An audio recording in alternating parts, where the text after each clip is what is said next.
नमस्कार, मैं हूं आपके साथ मयंक। आज 1 मई है। पिछले 12 घंटों के दौरान ऐसी 2 घटनाएं हुई हैं जो बेहद रहस्यमय हैं। मैं सीधा पॉइंट पे आना चाहता हूं और इन दोनों घटनाओं का जिक्र करूंगा, इनका एनालिसिस करेंगे।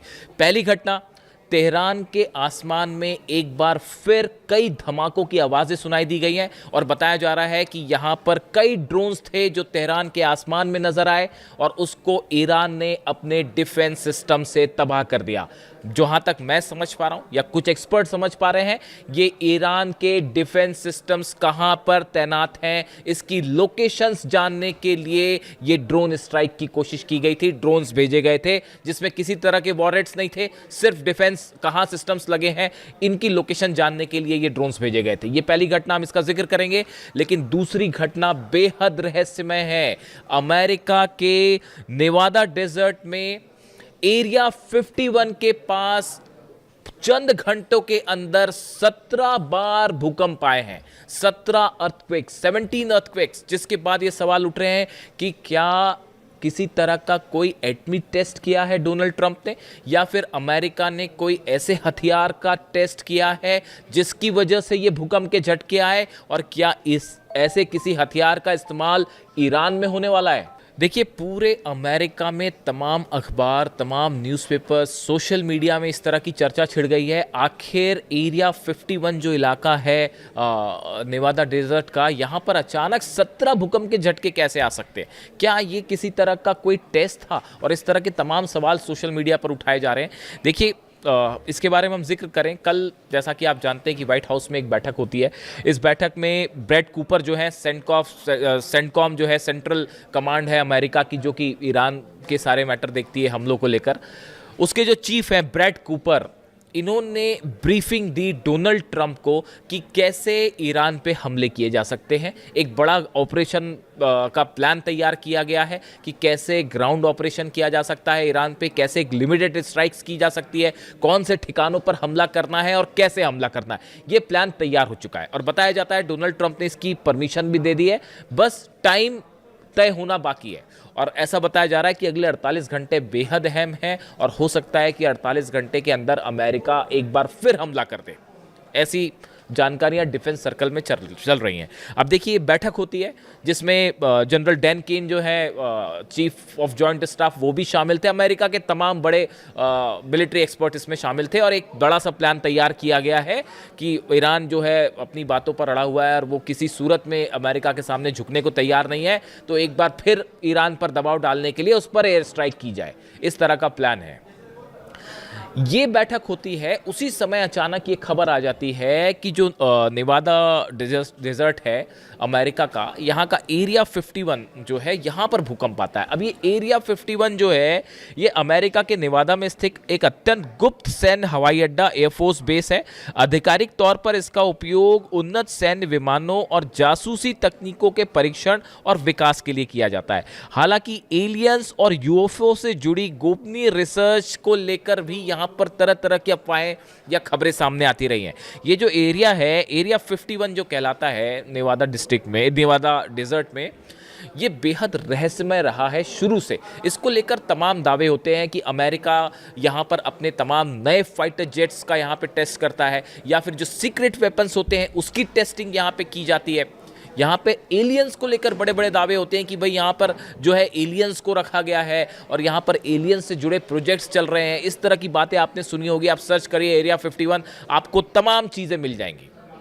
अब होता यह है कि व्हाइट हाउस में एक बैठक चल रही है जिसमें तमाम सैन्य अधिकारी हैं, ईरान को लेकर प्लान तैयार किया जा रहा है। इसी बीच जो है खबर आ जाती है साहब कि 17 भूकंप के झटके आए और उसके बाद पूरे अमेरिका के मीडिया में ये सवाल उठने लगते हैं कि क्या हुआ। देखिए, पहले खबर जो चल रही है हम वो देखें।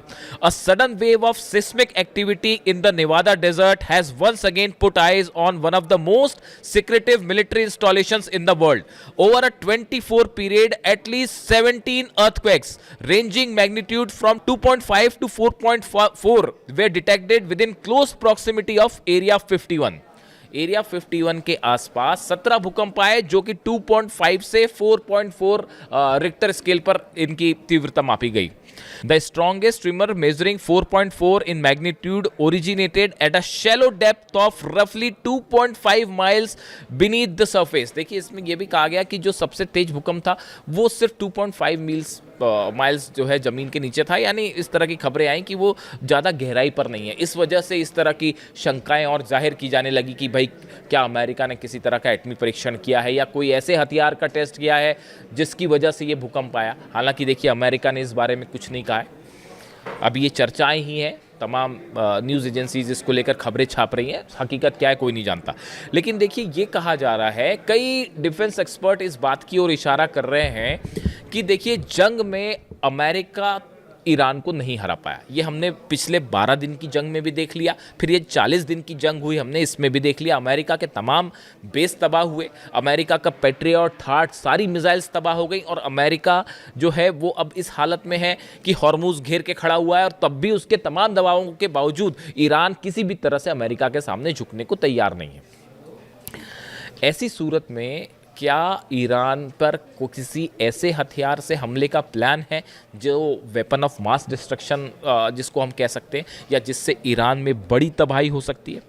इस तरह से स्पेकुलेशंस चल रहे हैं। देखिए थोड़े वक्त पहले अचानक इस तरह की चर्चाएं शुरू हो गई थी, जो डोनाल्ड ट्रंप ने कहा था कि हम पूरी सभ्यता का विनाश कर देंगे।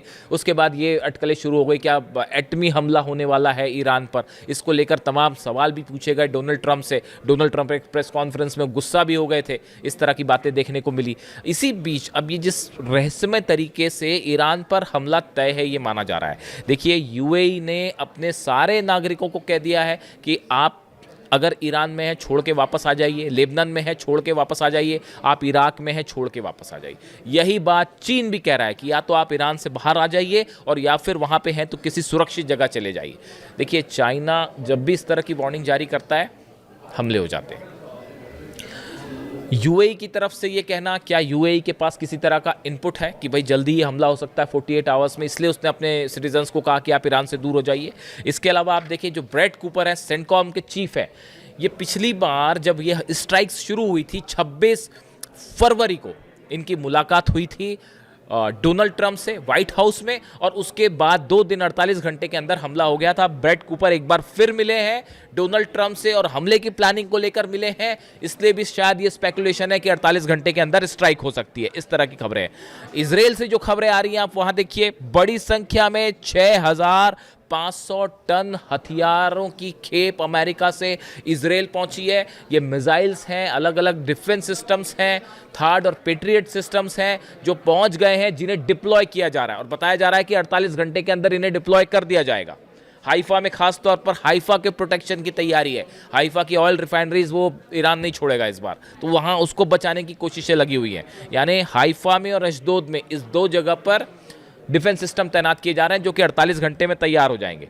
इसके अलावा जो खबर का मैंने शुरू में जिक्र किया कि देखिए बीती रात एक बार फिर वही हुआ कि तेहरान के आसमान में, न सिर्फ तेहरान में बल्कि कई और जगह कई सारे ड्रोन्स दिखाई देते हैं, रहस्यमय ड्रोन दिखाई देते हैं, और ईरान ने उसको अपना एयर डिफेंस फायर करके उसको तबाह कर दिया। अब कहा यह जा रहा है कि हमला करने के पहले, इसमें कोई शक नहीं है कि चाइना के डिफेंस सिस्टम्स की मिसाइल्स पहुंच गई हैं और हो सकता है रशिया का भी डिफेंस सिस्टम इस बार देखने को मिले। कहा यह जा रहा है कि अमेरिका ने हमला करने के पहले, अमेरिका और खास तौर पर इजराइल की सेना ये जानना चाहती है कि भाई किस किस लोकेशंस पर एयर डिफेंस सिस्टम्स लगे हुए हैं, ताकि उसको ध्यान में रखते हुए स्ट्राइक की जाए। इसीलिए ये ड्रोन स्ट्राइक थी। लेकिन बेहद हैरान करने वाली बात है कि ये तेहरान तक ड्रोन्स का पहुंचना, क्या ये ईरान के अंदर से इन्होंने ट्रेक ऑफ किया है ड्रोन्स ने? देखिए बड़ी संख्या में मोसाद के एजेंट मौजूद हैं ईरान में, जो ईरान लगातार कह रहा है कि तमाम गद्दार हैं, तमाम जासूस हैं जो कि मदद करते हैं इजराइल की। इस तरह के आरोप ईरान की तरफ से लगते हैं। तो अब ये अपने आप में चर्चा का मुद्दा है कि भाई ये ड्रोन्स जो हैं वो उस लोकेशंस तक पहुँचे कैसे, क्या इन्होंने ईरान के अंदर से ही टेक ऑफ किया गया था? ये इसको लेकर भी एक बड़ी अच्छी खासी चर्चा है। लेकिन नेवरदलेस ईरान ने अपना डिफेंस सिस्टम एक्टिवेट किया और कई जगह ये ड्रोन तबाह कर दिए गए। इसके बाद फौरन बाद जो है ईरान की तरफ से इराक के इरबिल में कुर्दिश लड़ाकों के ठिकानों पर बड़ी ड्रोन स्ट्राइक की गई और एक्सप्लोजिव, हैवी एक्सप्लोजिव थे इन ड्रोन्स में और शाहिद ड्रोन्स थे सीरीज़ के, और बड़ी स्ट्राइक हुई। इसमें कई कुर्दिश लड़ाके मारे गए हैं और अमेरिका से जुड़े वो ठिकाने भी कुछ निशाने पर रहे जहां पे अमेरिकी वेपन्स होने की खबरें थी। यानी एक बार फिर ये सिलसिला शुरू होने जा रहा है अमेरिका वर्सेस ईरान का। बड़ी बड़ी नुकसान की खबर आई है कुर्दिश इलाके में जहाँ पर हमले हुए।